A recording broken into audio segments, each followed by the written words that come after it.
کہ یہ سبھی ریاستیں اور مرکز کے زیر انتظام علاقے ترقی کے راستے پر آگے بڑھتے رہیں گے۔ دروپدی مرمو نے وہاں کے لوگوں کے لیے مسرت اور خوشحالی کی پرارتھنا کی ہے۔ وزیر اعظم نریندر مودی نے مدھیہ پردیش، ہریانہ، چھتیس گڑھ، کرناٹک، آندھرا پردیش اور کیرلا کے یوم تاسیس پر وہاں کے لوگوں کو مبارکباد دی ہے۔ سوشل میڈیا پوسٹ پر انہوں نے کہا کہ ہریانہ ریاست نے زراعت اور دفاع جیسے اہم شعبوں میں ہمیشہ نمایاں کام کیا ہے۔ وزیر اعظم نے کہا کہ مدھیہ پردیش دن بدن ترقی کی نئی بلندیوں پر پہنچ رہا ہے۔ چھتیس گڑھ کے یوم تاسیس پر وزیر اعظم نے نئی خواہشات کا اظہار کرتے ہوئے کہا ہے کہ ریاست کی ثقافت کو مستحکم بنانے میں قبائلی برادریوں کا بہت اہم رول رہا ہے۔ وزیر اعظم نے کہا کہ آندھرا پردیش کے عوام نے اپنی غیر معمولی صلاحیت، ہنر اور پختہ عزم سے مختلف شعبوں میں اپنا نام کمایا ہے۔ مرکزی وزیر ڈاکٹر جتیندر سنگھ نے کہا ہے کہ بھارت اور آسٹریلیا سائنس اینڈ ٹیکنالوجی کے ہر ایک شعبے میں اشتراک کو آگے بڑھا رہے ہیں۔ نئی دلی میں آج آسٹریلیا کے ایک اعلیٰ سطحی وفد کے ساتھ ملاقات کے دوران وزیر موصوف نے کہا کہ دونوں ملک خلائی تحقیق اور بایو ٹیکنالوجی سمیت کئی دیگر شعبوں میں اشتراک کو آگے بڑھا سکتے ہیں۔ انہوں نے کہا کہ ایگری ٹیک، ایروما مشن اور لیونڈر کی کاشتکاری میں تحقیق کو آگے بڑھانے کی کافی گنجائش موجود ہے۔ اس موقع پر ڈاکٹر جتیندر سنگھ نے کووڈ وبا کے دوران بھارت کی حصولیابیوں کو تفصیل سے اجاگر کیا۔ یہ خبریں آپ آکاشوانی کے سری نگر اسٹیشن سے سماعت کر رہے ہیں۔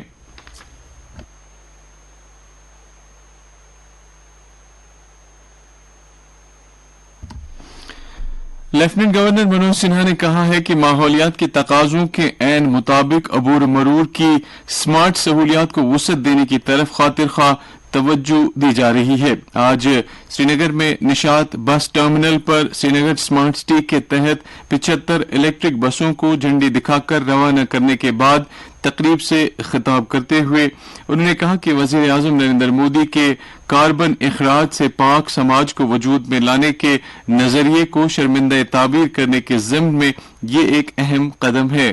آج شروع کی گئی 75 بسیں شہر کے 15 اندرونی روٹوں اور 2 بین شہری روٹوں پر چلیں گی۔ اس موقع پر بتایا گیا کہ یہ بسیں صبح 8 بجے سے شام 8 بجے تک چلا کریں گی تاکہ لوگوں کو محفوظ، دیرپا اور قابل اعتبار ٹرانسپورٹ سہولیات دستیاب ہو سکیں۔ ایل جی نے کہا کہ اس سہولت سے خاص طور سے دفاتر جانے والے اور عام لوگ مستفید ہوں گے۔ ایل جی نے کہا کہ سری نگر سمارٹ سٹی لمیٹڈ ایک مربوط لاہ عمل اختیار کر کے لوگوں کو بلا خلل ٹرانسپورٹ سروس بہم پہنچانے کے خواب کو عملی جامہ پہنا رہی ہے۔ ویجیلنس اویئرنیس ہفتے کے سلسلے میں آج بھی مختلف اداروں اور محکموں کی طرف سے متعدد پروگراموں کا انعقاد کیا گیا، جن میں محکموں کے عملے نے رشوت خوری سے پاک سماج اور نظام وجود میں لانے سے متعلق عہد لیا۔ یہ ہفتہ 30 اکتوبر سے 5 نومبر تک منایا جا رہا ہے۔ ہفتے کا موضوع ہے سے no to corruption, commit to nation. اس ہفتے کے دوران رشوت خوری کے مضر اثرات کے ساتھ ساتھ حکومت کی طرف سے اس بدعت پر قابو پانے کے لیے کیے جا رہے اقدامات کو خاص طور سے اجاگر کیا جاتا ہے۔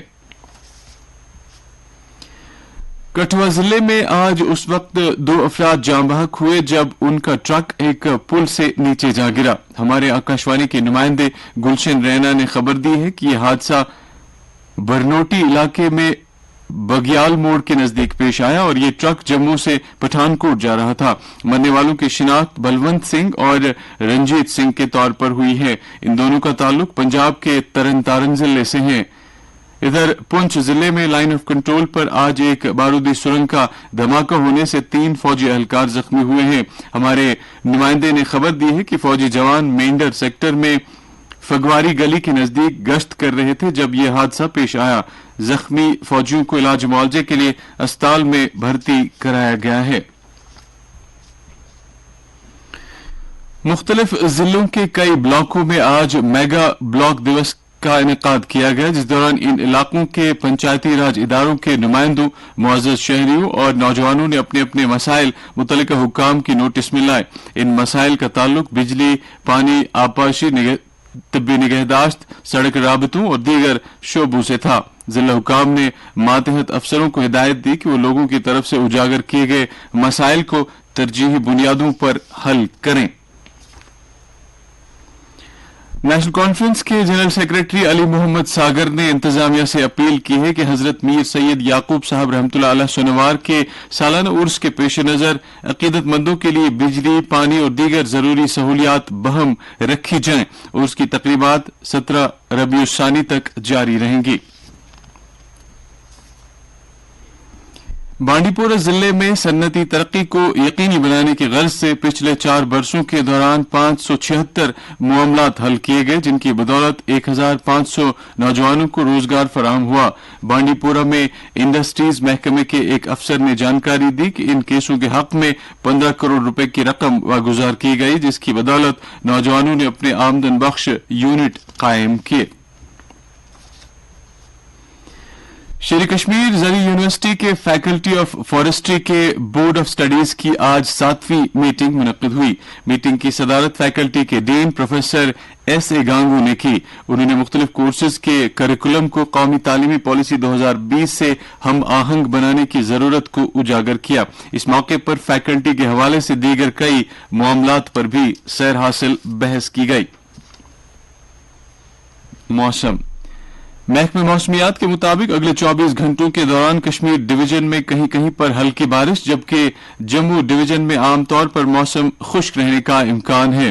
سری نگر میں آج دن کا زیادہ سے زیادہ درجہ حرارت 21 ڈگری سیلسیس، جبکہ کل رات کا کم سے کم درجہ حرارت 3.7 ڈگری سیلسیس ریکارڈ کیا گیا۔ جموں میں آج دن کا زیادہ سے زیادہ درجہ حرارت 30.7 ڈگری سیلسیس، جبکہ کل رات کا کم سے کم درجہ حرارت 16.2 ڈگری سیلسیس ریکارڈ کیا گیا۔